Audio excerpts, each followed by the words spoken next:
আজকে বাদ এশা ওনার জানাজা হবে ধানমন্ডি ৭ মসজিদের, যেখানে মসজিদটা আছে ৭ নম্বর রোডে, সেখানে। তারপরে ওনাকে রাখা হবে ওনার বাসাতেই। আগামীকাল সকাল ১১টায় হাইকোর্ট প্রাঙ্গণে ওনার দ্বিতীয় জানাজাটা হবে। তারপরে ওখানে মিরপুর বুদ্ধিজীবীতে দাফন করা হবে। আপনাদের একটা জিনিস ক্লিয়ারিফাই করি, ৭ নাম্বার মসজিদ ধানমন্ডি ৭ নাম্বার মসজিদ বাদ এশা প্রথম জানাজা হবে। আমাদের আদিলুর রহমান ভাই আছে, আমাদের আসিফ আছে উপদেষ্টা, আরও অনেকে আছে এখানে, আমাদের আকিজ বশির ভাই আছে। আমরা সবাই এখান থেকে সরাসরি ধানমন্ডি ৭ নাম্বার মসজিদে যাব। ওনার ছেলে, ওনার স্ত্রী, ওনার ভাগনা সবাই এখানে আছেন। ওনার মেয়ে থাকে বিদেশে, সে ফিরবে, কিন্তু তার জন্য আগে কথা ছিল অপেক্ষা করা হবে, এখন আর অপেক্ষা করা হচ্ছে। দাফনটা কবে হচ্ছে?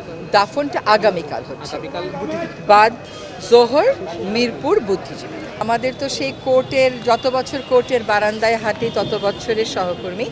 আমার অনেক স্মৃতি, কারণ আমি যে প্রতিষ্ঠানে আগে কাজ করতাম সেটার অনেক মামলা উনি করেছেন। আমি মনে করি আইন অঙ্গনে এমন সজ্জন, বিদ্বান, ভদ্র, প্রাজ্ঞ একজন আইনজীবী খুঁজে পাওয়া আসলেই দুষ্কর। একটা হাসান আরিফ স্যারের মৃত্যু মানে হচ্ছে আইনজীবী হিসেবে একজন প্রতিষ্ঠান চলে যাওয়া।